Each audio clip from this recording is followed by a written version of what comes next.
जय हिंद दोस्तों। आज हम लोग सीखेंगे प्राकृतिक संख्या, पूर्ण संख्या एवं भिन्न। प्राकृतिक संख्या किसे कहेंगे? एक बार आप लोग वीडियो देख लीजिए, फिर उसके बाद आप लोग जिंदगी भर नहीं भूलेंगे कि प्राकृतिक संख्या किसे कहते हैं, पूर्ण संख्या किसे कहते हैं एवं भिन्न किसे कहते हैं। सबसे पहले हम लोग देखेंगे प्राकृतिक संख्या। प्राकृतिक संख्या का मतलब कि प्राकृतिक संख्या उसे कहते हैं कि जिन संख्याओं का प्रयोग हम वस्तुओं या व्यक्तियों को गिनने के लिए करते हैं उसे प्राकृतिक संख्या कहते हैं। जैसे हमें गिनना है 10 सेबों को, तो कैसे गिनेंगे? 1 से स्टार्ट करेंगे, 1 2 3 4 करते करते 10 तक गिनेंगे। यानी किसी वस्तु या व्यक्ति को गिनने के लिए जिस अंकों का प्रयोग होता है उसे प्राकृतिक संख्या कहते हैं। इसको परिभाषित कैसे कर सकते हैं? जिन अंकों का प्रयोग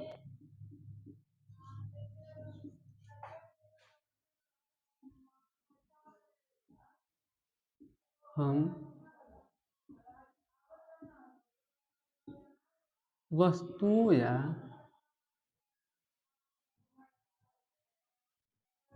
व्यक्तियों को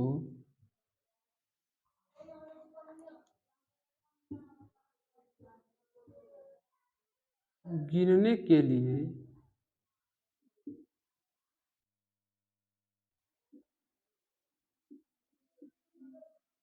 प्रयोग करते हैं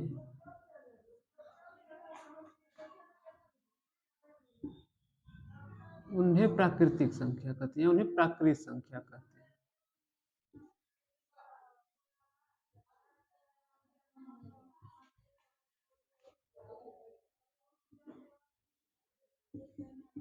यानी किसी भी संख्या को गिनने के लिए सदैव प्राकृतिक संख्या का ही प्रयोग होता है।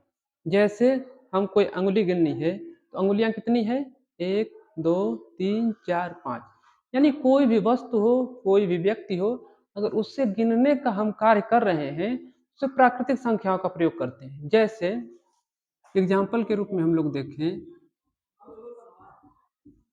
तो 1 2 3 4 5 ऐसे करते करते अनंत तक चले जाएंगे। यानी अनंत जिसकी गणना न हो सके, यानी 1 से गिनते गिनते अनंत तक चले जाएं। ऐसी सभी संख्याएं जिसको हम वस्तुओं को गिनने के लिए प्रयोग कर सके उन्हें प्राकृतिक संख्या कहते हैं। 1 से लेकर अनंत तक की सभी संख्याएं प्राकृतिक संख्याएं हैं। जैसे एग्जाम्पल के रूप में 2 3 4 5, इसमें कितने गोले हैं?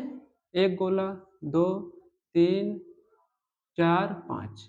इन्हीं को क्या कहेंगे? इन्हीं को प्राकृतिक संख्या कहेंगे। अब देखेंगे पूर्ण संख्या। पूर्ण संख्या यानी होल नंबर।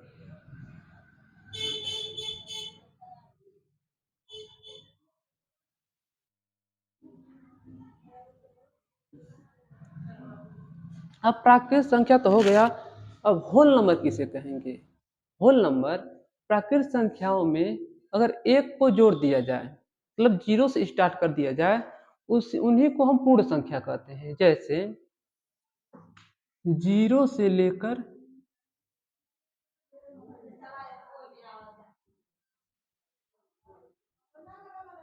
अनंत तक की सभी संख्याएं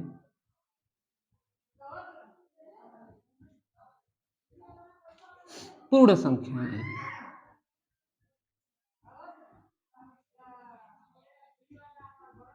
पूर्ण संख्याएं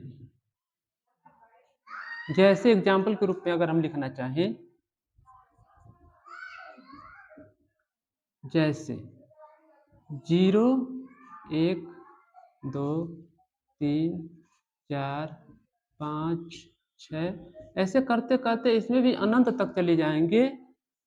यानी 0 से लेकर अनंत तक की सभी संख्याएं पूर्ण संख्याएं हैं और 1 से लेकर अनंत तक की सभी संख्याएं प्राकृतिक संख्याएं। इन दोनों में अंतर क्या है? इन दोनों में अंतर यही है कि सभी प्राकृतिक संख्या पूर्ण संख्या है, लेकिन सभी पूर्ण संख्या प्राकृतिक संख्या नहीं है। ऐसा क्यों? क्योंकि सभी प्राकृतिक संख्या जो है 1 से लेकर अनंत तक वो पूर्ण संख्या में भी आ रही है, लेकिन सभी जो पूर्ण संख्या है वो अप्राकृतिक में नहीं जा रही है। क्यों? 0 एक ऐसी संख्या है पूर्ण संख्या में जो प्राकृतिक संख्या में नहीं है, प्राकृतिक संख्या में नहीं है। इसीलिए कभी कभी पूछ देता है कि प्राकृतिक संख्या एवं पूर्ण संख्या में अंतर। तो प्राकृतिक संख्या का मतलब और पूर्ण संख्या का मतलब कि सभी प्राकृतिक संख्याएं पूर्ण संख्याएं हैं, लेकिन सभी पूर्ण संख्याएं प्राकृतिक संख्या नहीं है। जैसे 0 इसमें नहीं है, तो 0 नहीं है यानी सभी पूर्ण संख्या प्राकृतिक नहीं है, लेकिन सभी प्राकृतिक पूर्ण संख्याएं हैं। दोस्तों अब हम लोग देखेंगे कि भिन्न किसे कहेंगे। भिन्न यानी फ्रैक्शन नंबर। भिन्न एक ऐसी संख्या है जो किसी संपूर्ण भाग का भाग निरूपित करती है। कहने का मतलब अगर एग्जाम्पल के तौर पर देखा जाए, जैसे तो एक सेब हम ले लिए, यह सेब कितना है? 1 है। इसी को अगर 2 भागों में हम बांट दें, कहने का मतलब इसका 2 भाग कर दें, तो अब 2 भाग अलग अलग हो गए हैं। कौन कौन? एक यह वाला भाग और एक यह वाला भाग। ये 2 भाग अलग अलग हो गए। तो किसी एक भाग को अगर लेंगे तो उसको क्या कहेंगे? मान लो इस भाग को ले लिए हम, इसको कहेंगे 1/2। 1/2 का मतलब आधा। पहले कितना था? 1 था। अब 1 में से कितना भाग हो गया है? 2 भाग, यानी 1 में से 2 भाग। तो किसी संपूर्ण भाग का भाग निरूपित कर रहा है। कौन? भिन्न। यानी पहले 1 भाग था, उसको आधा कर दिए यानी 2 भाग हो गया। यानी इस वाले पार्ट को क्या करते हैं? यानी अब 2 भाग हो गया, 2 भाग, और 2 भाग में से किसी एक को निरूपित कर रहा है। यानी इसका मतलब होता है आधा। आधा का मतलब कोई एक संपूर्ण भाग है, उसमें 2 भाग कर दिया जाए। 2 भाग कर दिया जाए यानी 1 में कितना भाग हो गया? 2। और किसी एक भाग को क्या लिख सकते हैं? 1/2। वैसे ही सेब को हम 4 भागों में बांट रहे हैं। जैसे अगर इसको 4 भाग में बांट दिए, तब कितने भागों में बट गया? 4 भागों में। जैसे एक यह वाला भाग हो गया, एक यह वाला भाग हो गया, और एक यह वाला भाग हो गया, और एक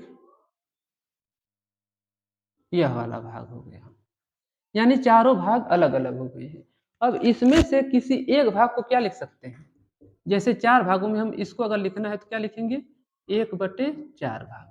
कहने का मतलब कि पहले 1 था, 1 में से कितना भाग हुआ? 2। तो 1/2। अब एक भाग में से कितना भाग हो गया है? 4 भाग, यानी उसको लिखेंगे 1/4। तो कहने का मतलब भिन्न एक ऐसी संख्या है जो किसी संपूर्ण भाग का भाग निरूपित करता है। पहले संपूर्ण भाग था, इसमें से 2 भाग हुआ, 1/2 लिखे। अब संपूर्ण भाग था, इसमें से 4 भाग हुआ है, इसको लिखेंगे 1/4, यानी 1/4। अब इसको अगर चारों को हम अलग अलग लिखना चाहें, अगर चारों को जोड़ दें, जैसे इसको लिखें 1/4 प्लस इसको लिखें 1/4 प्लस इसको लिखें 1/4 प्लस अगर इसको लिखें 1/4, सभी भाग 1/4 है अपने आप में संपूर्ण भाग का। अगर इसको हम जोड़ना चाहें तो क्या हो रहा है? हर समान है, सबका बट्टा 4 लिख लेंगे, और 1 2 3 4 4 जोड़ लेंगे और काटेंगे तो कितना आ जाएगा? संपूर्ण भाग आएगा, यानी एक पुनः फिर आ गया। यानी इसी को हम किसी भी रूप में लिख सकते हैं। जैसे अगर इसको हम दर्शाना रहे अंकों में तो क्या लिख सकते हैं?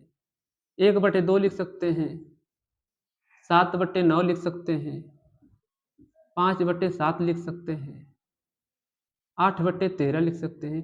इसी तरह भिन्न हम अनंत शब्द अनंत अंकों तक लिख सकते हैं। लेकिन मेन इसका तरीका ज्ञात करने का यही है, यानी यह जिसको आ गया समझो कि उसको भिन्न आ गया। और दोस्तों हमारा चैनल अभी नया नया है और थोड़ा सपोर्ट करिए। थोड़ा अगर अच्छा लगे वीडियो तो लाइक करिए एवं सब्सक्राइब करिए। जय हिंद।